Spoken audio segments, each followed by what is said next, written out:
Alrighty. Just finished watching Doomcock's first part of his review of The Mandalorian. Yes, he's having to break it up. Because,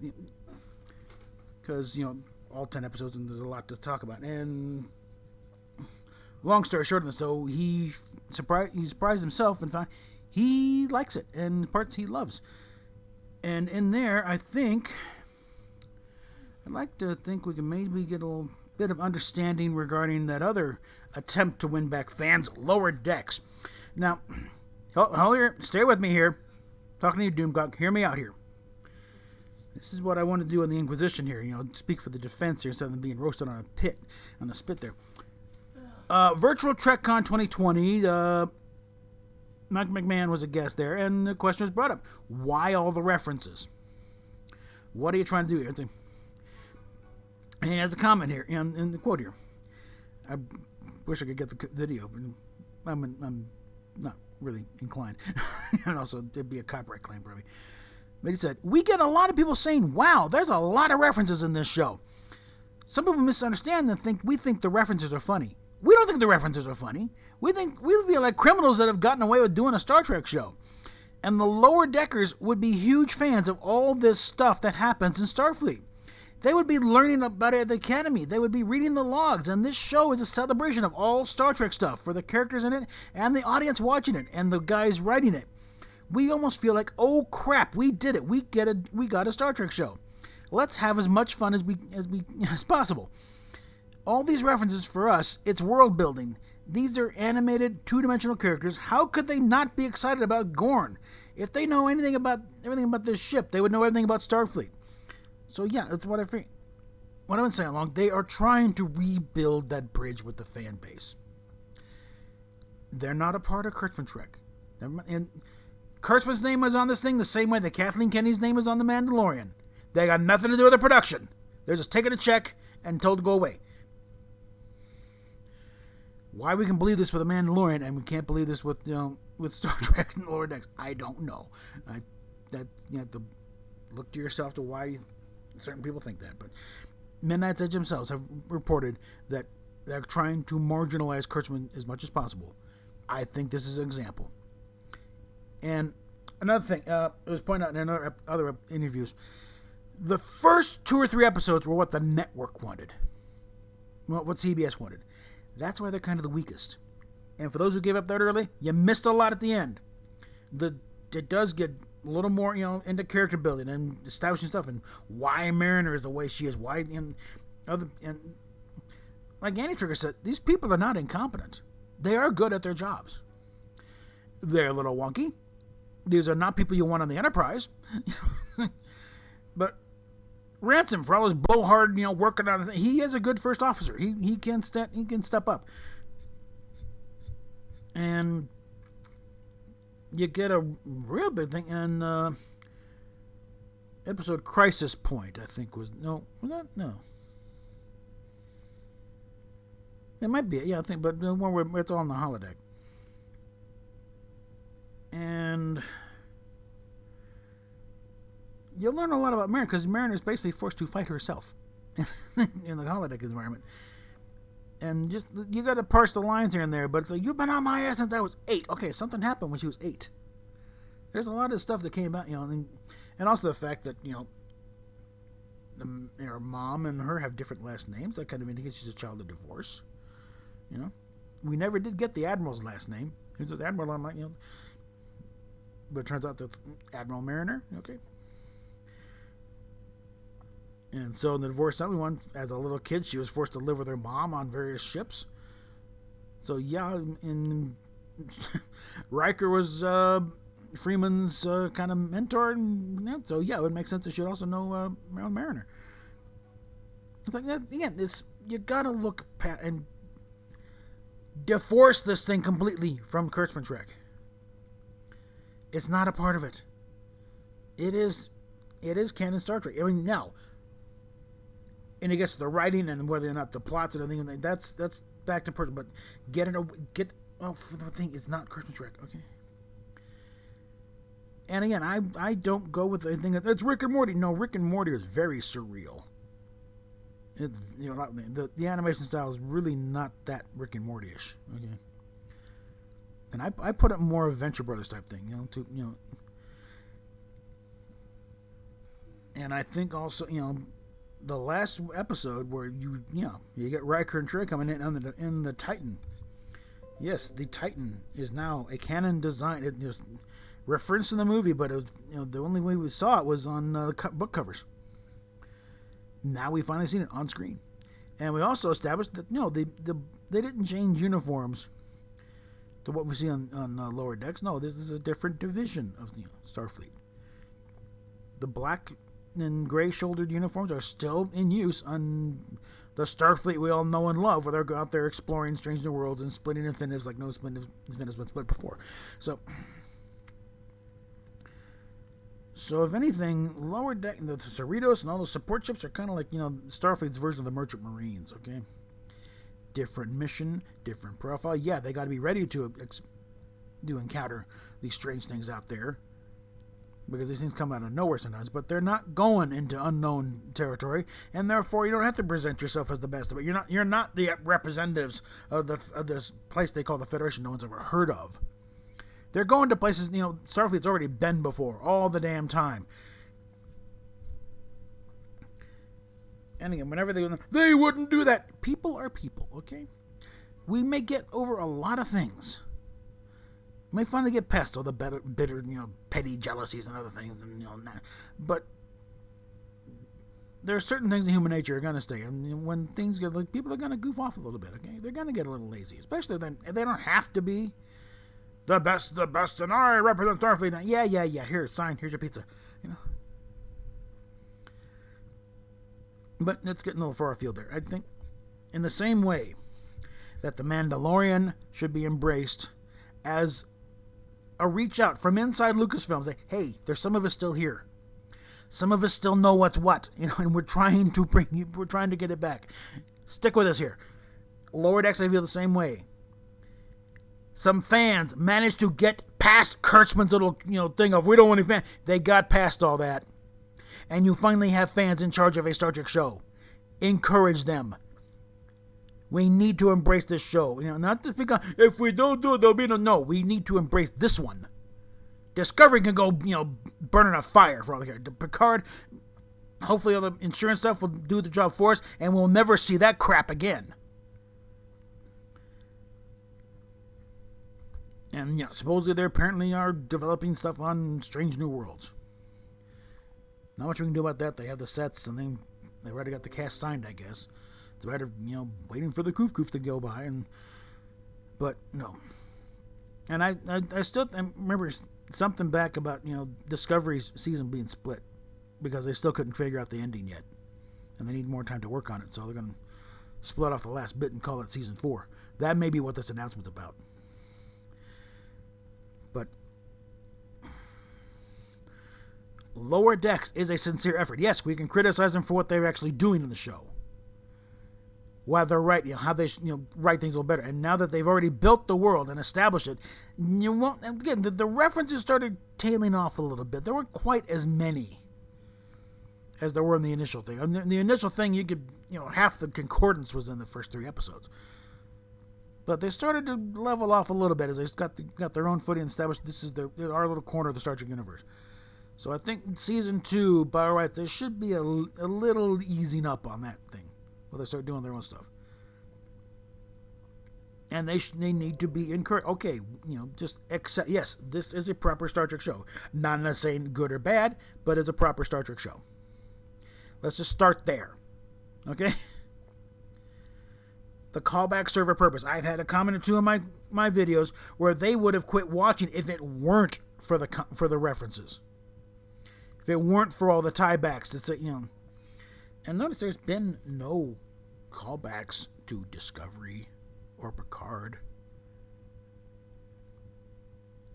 They don't, when they've shown old shit, they are, the old Enterprise shuttle, it wasn't something from Discovery. It was a Type F shuttle right out of the Galileo 7.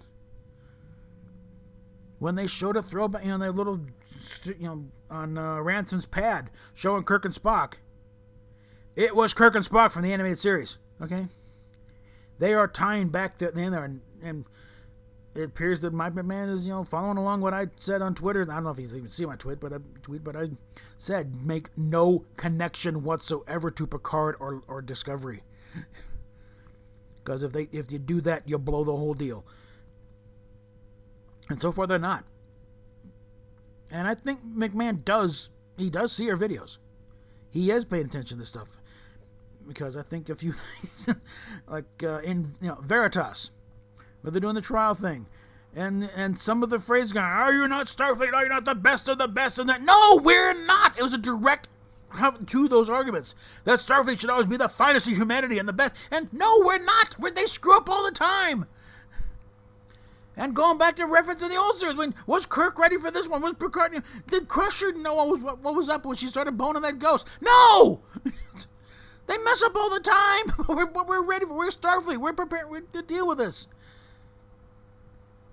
We go into play all the time. We don't know what's going on, but we do what we can. That's a Starfleet thing. It's not that you're on top of everything. Most of the stories start from someone not being on top of it and something coming out of nowhere.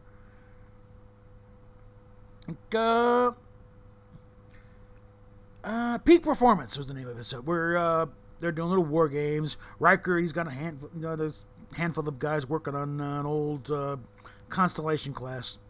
I'm blanking on the name. And Wesley pulls a fast one to get some dilithium so they can get the warp drive up for a jump. And Worf has got a thing doing so you can do sensor ghosts to confuse the Enterprise. And then something comes in the middle of it, and Picard thinks it's a sensor ghost. Try it again here. Boom! No, it's a real ship this time, dummy. Picard royally screwed up and almost blew the whole thing. Okay? So yeah, let's just, and plus also, I grew up on sitcoms. Okay? So anything is fair game for a sitcom. Alright? But again, I also recognize that you need a serious backdrop for the subject being spoofed. And it's when it hit me, it's like, it's just like if F Troop was the only Western on this. Because again, Discovery and Picard do not count as Star Trek. They are not Star Trek. And other videos going into why they're not.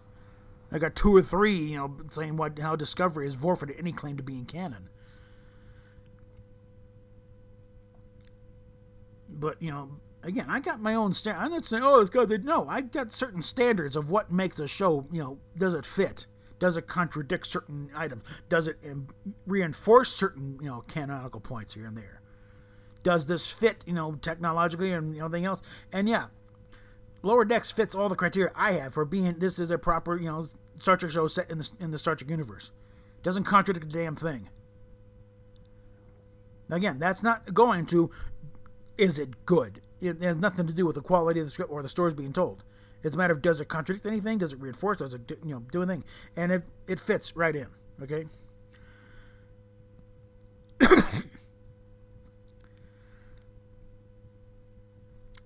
So, again, I'm not saying hold this up as the greatest thing since sliced cock. Okay.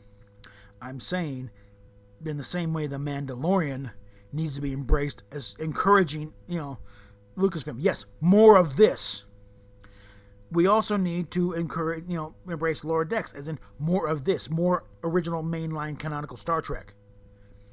And we can, within that, address our criticism as we also need a serious dramatic show set in this period. The Titan, get a show on the Titan. Apparently Jack Quaid, he looks like Boimler. He didn't do the voice. He actually looks like Boimler. So yeah, put him on there as a cast member. He's Lieutenant Junior Grade Boimler. So you don't have to worry about what happened to him. Okay, well, he's over on Titan.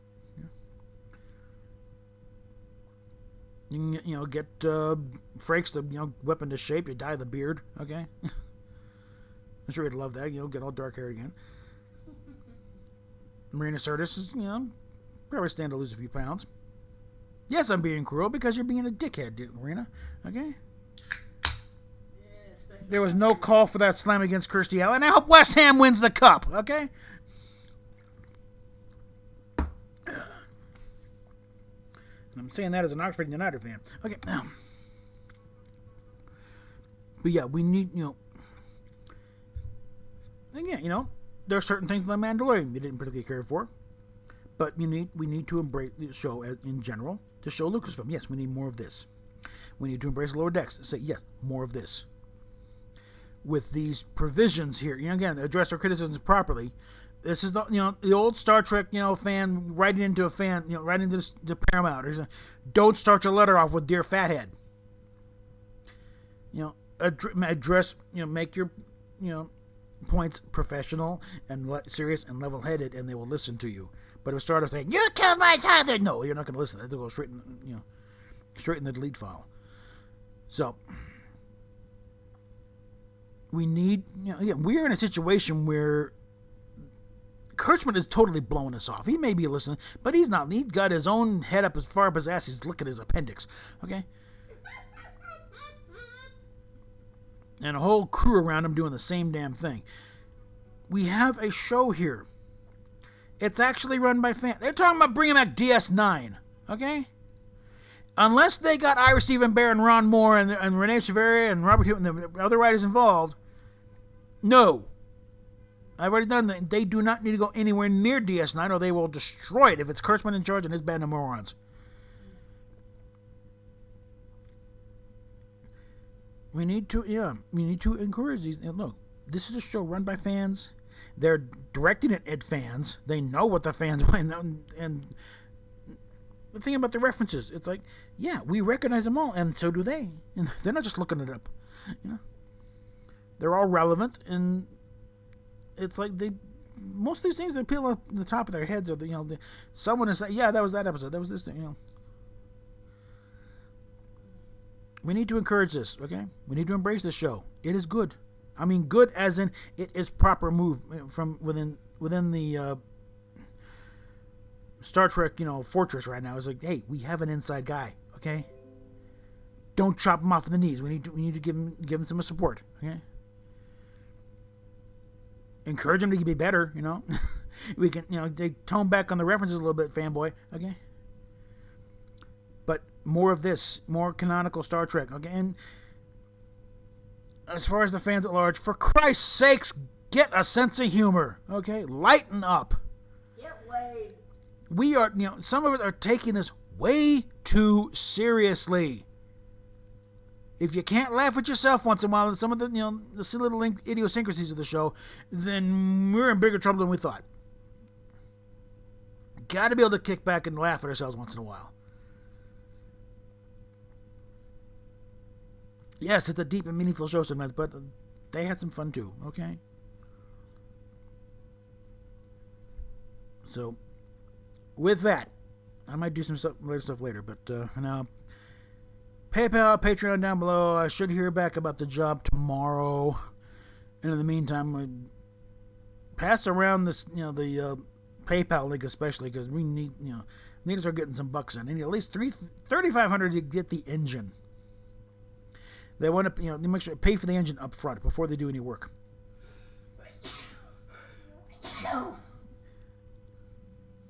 And another $2,000 beyond that to install it. So.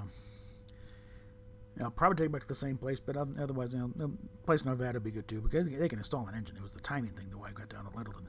But that's another issue. So, PayPal, Patreon, subscribe, yada, yada, yada down below, and we will talk at you later.